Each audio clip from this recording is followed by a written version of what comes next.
Vous êtes toujours dans le grand journal d'Afrique Info et on revient tout de suite sur cette rencontre entre la France et les pays du G5 Sahel qui, pour la première fois, je vous le disais, se réunissent depuis que Paris a annoncé la réduction de sa présence militaire dans la région. Bakary Samb, directeur du Timbuktu Institute de Dakar, est avec nous en direct pour en parler, pour précisément revenir sur ce sommet et sur la reconfiguration de la lutte antiterroriste dans la région.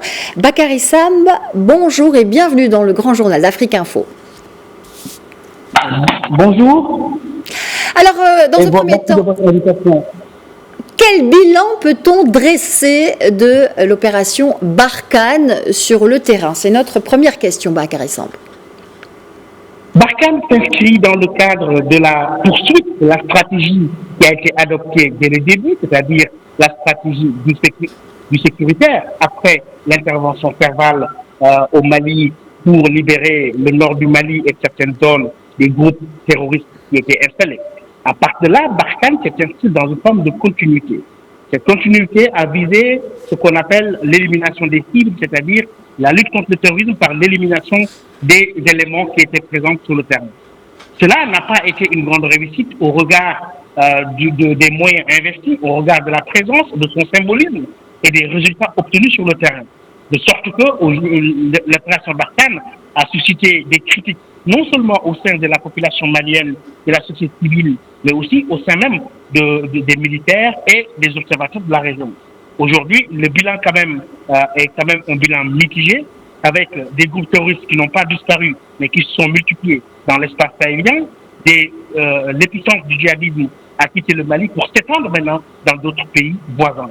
Donc, pour dire qu'aujourd'hui, le bilan est mitigé et qu'il y a eu des pertes en vies humaines et qu'au niveau même de la France, au niveau de l'opinion publique, commencent à s'élever des voix assez critiques. D'ailleurs, ce qui expliquerait que Macron, à l'approche des élections, veuille petit à petit éviter que ce débat soit au centre de la campagne électorale qui va venir bientôt en France.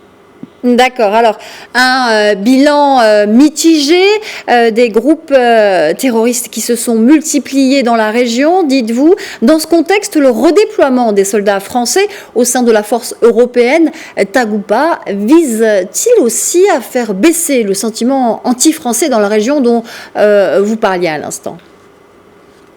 De toute façon, pour ce qui est des propos de Macron il y a un mois, il ne s'agissait que d'une annonce d'un début de retrait et que la France n'avait pas quitté le Mali, sachant qu'elle comptait sur un redéploiement des forces et une réorganisation au sein de la force Takuba sur le Liptako Gourma qui devait accueillir des renforts venant d'autres pays européens. Cette force-là devait être constituée de 6 000 hommes, dont la moitié était constituée de soldats français. Maintenant, ce sentiment, dirait-on, anti-France, est en tout cas assez critique à l'égard de la politique française dans le Sahel, n'a pas baissé, mais je crois qu'il y avait un conflit de perception du conflit entre la conception internationale de la crise et les perceptions locales. Et il y a aussi la question du nord du Mali et la question des accords d'Alger. Et il y a en fait une conjonction de faits qui ont résulté d'un phénomène de méfiance par rapport à cette politique française, parce que les populations espéraient la lutte contre le terrorisme, une lutte efficace, qui les débarrasserait de ces groupes-là. Les populations se trouvent dans une situation où elles vivent les conditions sécuritaires draconiennes, notamment dans les zones frontalières, tout en vivant en insécurité. Pendant ce temps, les États sahéliens aussi optaient pour un double discours qui voulait qu'on appelle la France, certes, d'un côté, mais aussi on reste aussi critique sur sa présence en remettant tout sur le dos de Barkhane. Je pense qu'il y a cette complexité-là qu'il faut prendre en compte dans l'analyse du sentiment, dit-on, anti-français. La complexité intéressante en effet. Alors on va s'intéresser maintenant donc à certains États, comme le Mali notamment, qui intègrent dans leur approche une négociation avec les groupes armés, une approche un peu complexe également. Est-ce que cette option fait l'unanimité dans la région, Bakary Samb? Là, vous touchez du doigt la forme de discorde entre Paris et Bamako.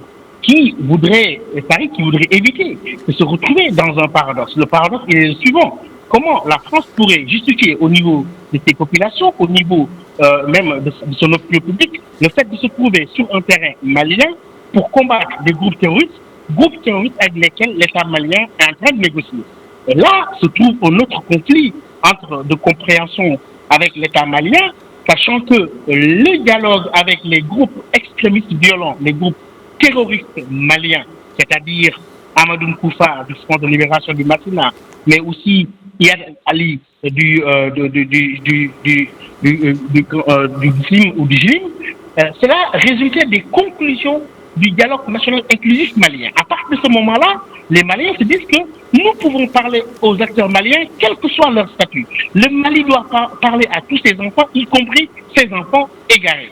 Maintenant, Paris ne l'entend pas de cette oreille-là, mais aussi d'autres craintes se soulèvent dans la région. Au Burkina Faso, où le phénomène est en train de prendre une dimension communautaire à partir du débordement des épicentres, à partir de Koro, jusqu'à toucher le Soum, l'Oudalan et d'autres contrées jusqu'ici institutionnelles comme le Kompienga, qui est la porte vers le Niger, non, vers le Bénin et le Togo.